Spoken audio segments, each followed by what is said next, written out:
Welcome to The Explainer. Today, we're diving deep into a single concept that can literally make or break a company: elasticity. Now, it might sound like something you'd hear in a physics class, but trust me, in the business world, getting this wrong can be a billion-dollar disaster. And we've got the perfect story to show you exactly how. The time Netflix learned this lesson the hard way. But let's start with a feeling that I think we've all had. You know that moment of pure sticker shock? You go to buy something you get all the time, your coffee, your lunch, and the price is just different. It's higher. And you just stand there for a second thinking, wait, what? I mean, can you imagine if your favorite coffee shop pulled something like this, just started unbundling the price of everything? It sounds completely absurd, right? Well, something almost exactly like this happened to millions of people not too long ago, and it set off an absolute firestorm. And that brings us right to our big story for today: the infamous Netflix price hike of 2011. Seriously, this is a perfect real-world lesson in just how powerful this economic force we're talking about really is. So back in 2011, Netflix just suddenly announced it was splitting up its most popular plan. If you wanted to keep both streaming and their DVD by mail service, the price was effectively jumping by a staggering 60%, just bam, overnight. The public reaction was, well, not good. It was swift and it was brutal. In the next 3 months alone, more than 800,000 furious customers basically said no thanks and canceled their subscriptions. The company's stock price just tanked. It was a PR nightmare. So you gotta ask, right? Why on earth would a company do this? It seems like a crazy self-destructive move. But to really get their logic and to see why it backfired so spectacularly, we need to pull back the curtain on this one powerful economic idea. Okay, let's get into it. The concept that Netflix completely misjudged is called elasticity, and you can think of it as this hidden force that quietly guides all of our buying decisions. It's the secret language that explains how we, as customers, react when prices change. So what is it really? Well, at its core, elasticity just asks a really simple question. If a price changes, how much do you actually care? Do you just kind of shrug and pay up, or do you immediately start looking for a different option? That's all we're measuring, the responsiveness of your demand to a change in price. You know, the best way to visualize this is with a really simple analogy. Think of something with elastic demand as a tennis ball. Even a small push on the price causes a huge bounce in how much people buy. But inelastic demand, that's a brick. You can shove that price around, but demand, it barely moves. It's just solid, unresponsive. And economists, of course, they put a number on this. If the number is greater than 1, demand is elastic. That's our super responsive tennis ball. If it's less than 1, it's inelastic, our solid brick. And yeah, there's a middle ground, but honestly, for most businesses, the big question is always the same. Are we selling a tennis ball or are we selling a brick? So, okay, how does knowing if you've got a tennis ball or a brick actually help a business make money?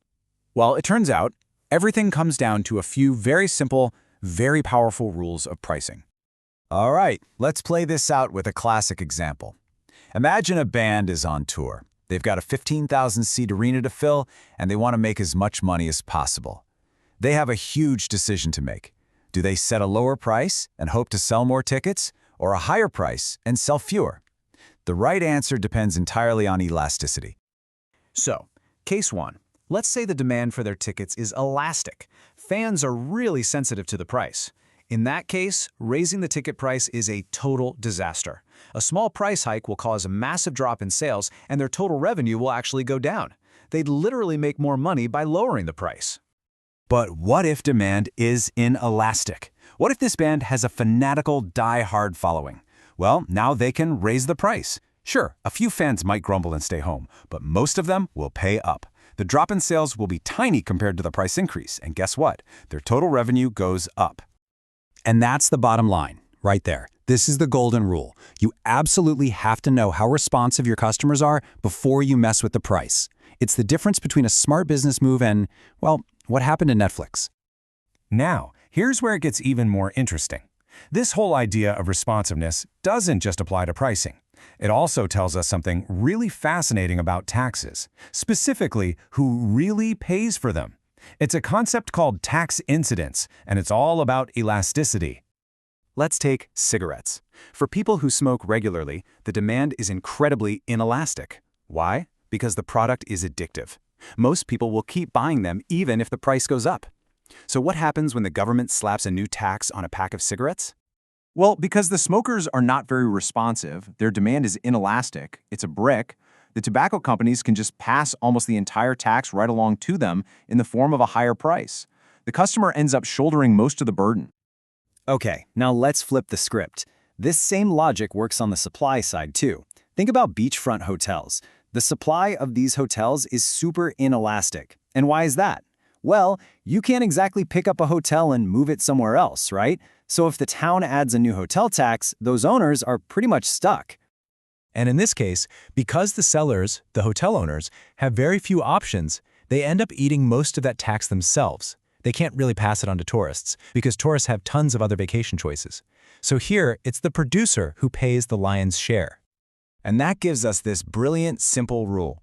The tax burden always falls hardest on the side of the market that's the most inelastic, the side that has the fewest choices. Whoever is more stuck, buyer or seller, is the one who's going to end up paying. So, let's bring this all the way back around. Now that we understand how elasticity works for pricing and for taxes, we can finally solve our big mystery. What on earth went so wrong for Netflix? Netflix made a huge gamble. They assumed their customers had inelastic demand. They thought they were selling a brick. They figured people were hooked and would just pay whatever they charged. But they made a critical billion-dollar mistake. They completely forgot about substitutes. The world had changed. With new competitors like Hulu, Amazon Prime, even Redbox kiosks, customers suddenly had choices. And those choices made demand far more elastic, more like a tennis ball, than Netflix ever predicted.